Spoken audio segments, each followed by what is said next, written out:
কবরে আমাকে আপনাকে যখন দাফন করে আসে মানুষ, দাফন করে বেশি আমরা অতিক্রম করি না, এই দাফন করে মাত্র বাসতলা থেকে রওনা করছি, ওই সময় আমাদের পায়ের আওয়াজটা কবরের ওই মানুষটা শুনতে পায়। সহিহ বুখারীর 1338 নম্বর হাদিসের বর্ণনা। এই হাদিসের মধ্যে আসছে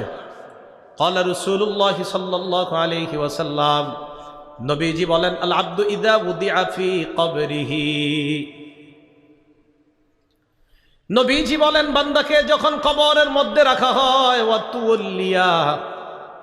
কবরের মধ্যে রাখার পর যখন তাকে পিছনে ফেলে রাখা হয়, কি বলে দেখো, কবরের মধ্যে রাখার পর ওয়া তুওয়াল্লিয়া, যখন তাকে পিছনে রেখে চলে আসা হয়, বাসতলায় দাফন করলাম, করার পর তাকে আমরা পিছনে রেখে যখন চলে আসলাম,